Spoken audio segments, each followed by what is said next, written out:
saya putuskan lampiran Perpres terkait pembukaan investasi baru dalam industri minuman keras yang mengandung alkohol. Saya nyatakan dicabut. Sepertinya ada yang kecewa Jokowi cabut lampiran Perpres. Tulisan Ayas di siword.com.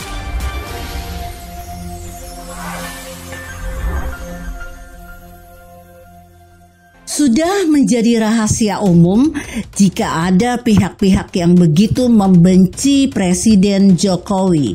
Apapun yang dilakukan oleh beliau akan selalu dinyinyiri dan diprovokasi.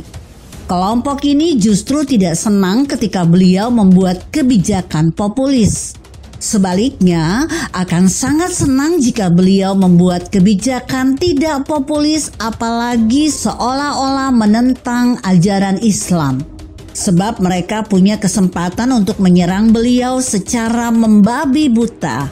Jika kebijakan beliau populis, mereka akan kebingungan mencari bahan untuk menyerang.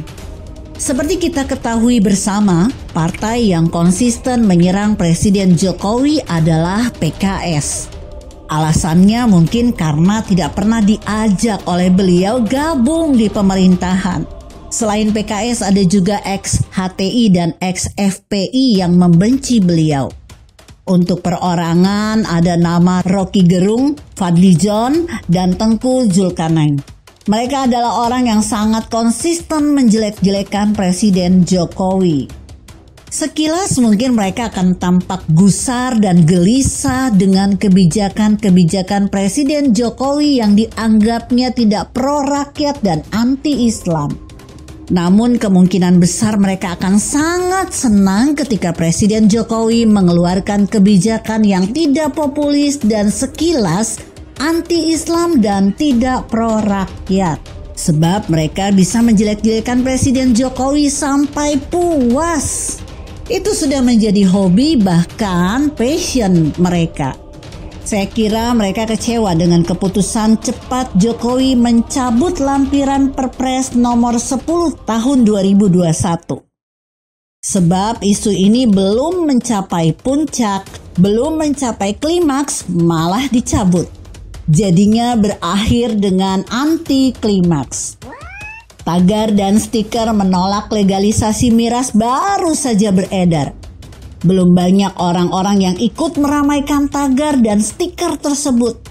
Tidak tanggung-tanggung, kutipan ayat dipakai untuk menolak legalisasi miras. Belum ada aksi demo menolak keputusan Presiden Jokowi memberi izin investasi miras. Belum sempat ada yang mengkoordinir.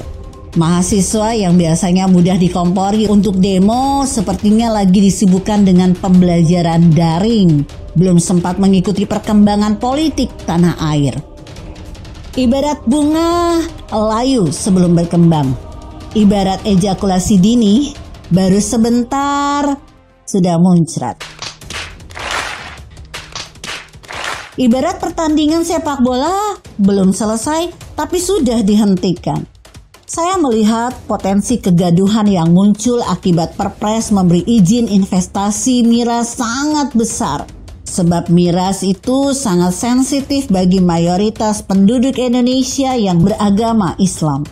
Keputusan memberi izin investasi miras bisa dijadikan alasan untuk melabeli Jokowi sebagai presiden yang anti-Islam dan sekuler. Tidak menutup kemungkinan ada yang siap merancang skenario untuk membuat kegaduhan. Ada yang siap memprovokasi di media sosial agar Perpres soal pemberian izin investasi semakin memanas menjadi bola liar. Situasi ini amat menyenangkan bagi oposisi. Apapun yang berpotensi membuat Jokowi lengser amat disenangi oleh PKS. Tengku Jul pun sepertinya harus siap-siap nganggur, sebab untuk sementara tidak ada lagi bahan untuk nyinyir ke Presiden Jokowi. Tidak ada alasan lagi bagi Tengku Jul untuk nyinyir ke Presiden Jokowi karena lampiran Perpres sudah dicabut. Nampaknya Jokowi menyadari posisinya tidak cukup aman jika terus ngotot mempertahankan lampiran Perpres tentang pemberian izin investasi miras. Sebab berbagai pihak mengecam NU dan Muhammadiyah yang biasanya pro dengan kebijakan Jokowi khusus soal izin investasi miras di 4 provinsi keduanya menolak mentah-mentah. PKS dan Tengku Jul tampaknya amat senang sebab kali ini NU ada di pihak mereka. Biasanya mereka berseberangan dengan NU. Jika NU sudah bersikap sama seperti mereka, posisi Jokowi akan semakin lemah. Saya kira mereka berharap kisruh soal lampiran Perpres pemberian izin miras di 4 provinsi bergulir lama. Kalau perlu sampai muncul demo berjilid-jilid seperti yang terjadi saat penolakan Undang-Undang Cipta Kerja dan Omnibus Law. Hanya sebulan kisruh lampiran Perpres tentang pemberian izin investasi miras bergulir. Belum begitu panas, hanya sekedar kecaman dari berbagai pihak. Belum ada aksi nyata menolak lampiran Perpres tersebut. Benar-benar tidak sesuai dengan yang diharapkan oleh oposisi. Setelah kisruh soal pemberian izin Perpres selesai, PKS dan Kadrun harus berusaha lebih keras lagi untuk menyerang Presiden Jokowi. Harus mencari isu baru yang lebih dahsyat yang bisa membuat terjadinya banyak aksi demo. Berikan komentar Anda di kolom komentar dan bagikan kepada teman Anda. Saya Emma, Karisma 90.